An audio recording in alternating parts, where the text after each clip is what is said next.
Hello বন্ধুরা, welcome back to my channel. যারা যারা আমার চ্যানেল নতুন তারা প্লিজ সাবস্ক্রাইব করতে ভুলো না, পাশের বেল আইকনটাকে প্রেস করে দিও। তো এখানে দেখছো তোমরা এটা আমি কী করছি। তো তোমাদের সাথে আমি এখানে দই বড়া রেসিপি শেয়ার করছি।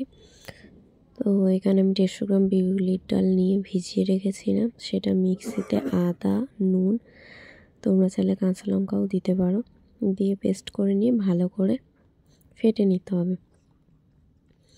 যতক্ষণ না পুরো বিউলির ডালটা সাদা ভাব হয়ে যাচ্ছে, তারপরে একটা পাত্রে জল নিয়ে একটুখানি বিউলির ডাল দিতে হবে।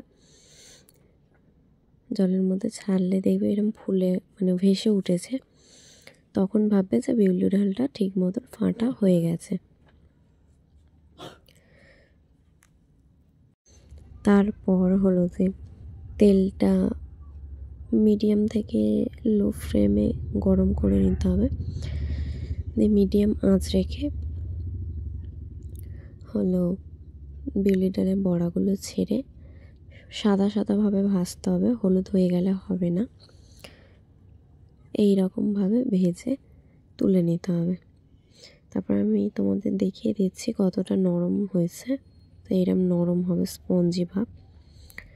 তো তারপরে একটা পাত্রে জল, হালকা উষ্ণ গরম জল নুন একটু চিনি গুলে ওর মধ্যে বড়াগুলো ছেড়ে দিতে হবে, যাতে জলটা শোক করে নেয়। তারপরে আবার জল চিপে জল ঝারিয়ে নিতে হবে। তো আমি চিনিটা এখন গুলে নিচ্ছি, জানো তোমরা দেখতেই পাচ্ছ। তারপরে এবারে বড়াগুলো ছেড়ে দেবো। কিছুক্ষণের জন্য, খুব বেশিক্ষণ রাখতে গরম নয়, কিছুক্ষণের জন্য, আধা ঘন্টা মতন রাখলেই হয়ে যাবে। তারপরে আমি একটা তেঁতুলের চাটনি বানিয়ে নেবো। তো এখানে কিছুটা তেঁতুলের পাল আর তার মধ্যে ভাজা মশলা, চিনি, হালকা একটু নুন দিতে পারো। তো ভাজা মশলার মধ্যে আমি মেথি, মৌরি, জিরে, ধনে ভালো করে গরম কড়াই নেড়ে নিয়ে গুঁড়ো করে নিয়েছি। তো এটা একটা চাটনি হিসাবে ব্যবহার করব আমি। তারপর দইটাকে চিনি আর নুন দিয়ে ভালো করে আমি ফাটিয়ে নেবো। একটা স্মুথ ব্যাটার, ফাটানোর পর একটা স্মুথ ভাব হয়ে যাবে দইয়ের মধ্যে।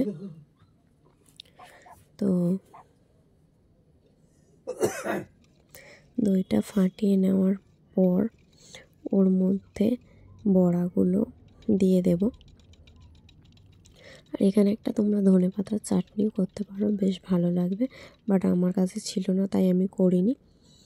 তো দেখতেই পাচ্ছ, হালকা করে প্রেস করে করে আমি দইয়ের বড়া থেকে জলগুলো বের করে নিচ্ছি। তো এখানে দইয়ের মধ্যে দিয়ে দিচ্ছি বড়াগুলো, দেওয়া হয়ে গেছে। তারপর চাটনিগুলো উপর থেকে ছড়িয়ে নিচ্ছি, তেঁতুলের যে চাটনিটা করেছি। তোমরা এখানে ধনেপাতার চাটনিও দিতে পারো, বেশ ভালোই লাগবে। তারপরে এটা দেওয়ার পর এখানে আমি চাট মশলা ছড়িয়ে নেব। চাট মশলা দিলে বেশ টেস্টটা খুব ভালো হয়। এখানে তোমরা বিট নুনও ইউজ করতে পারো, খুব ভালো লাগবে ইউজ করলে, না চাইলে নাও করতে পারো। তো এটা কিছুক্ষণ ফ্রিজে রেখে দেবে, ফ্রিজে রাখার পর খাবে, খুব ভালো লাগবে। আমি ফ্রিজে রাখার পর এই দেখো ঝুড়ি ভাজার সাথে সার্ভ করে আমি একটু খেয়ে নিয়েছি। আমার তো বেশ ভালোই লেগেছে। তোমাদের ভিডিওটা কেমন লাগলো আমাকে জানিও। আজকের ভিডিওটা এই পর্যন্তই। টাটা। কতটা নরম হয়েছে দেখতে পাচ্ছ তো, দেখো খুবই টেস্টি হয়েছিল। টাটা। সবাই ভালো থেকো, সুস্থ থেকো, সাবধানে থেকো, নিজের বাবা মাকে অবশ্যই ভালো রেখো।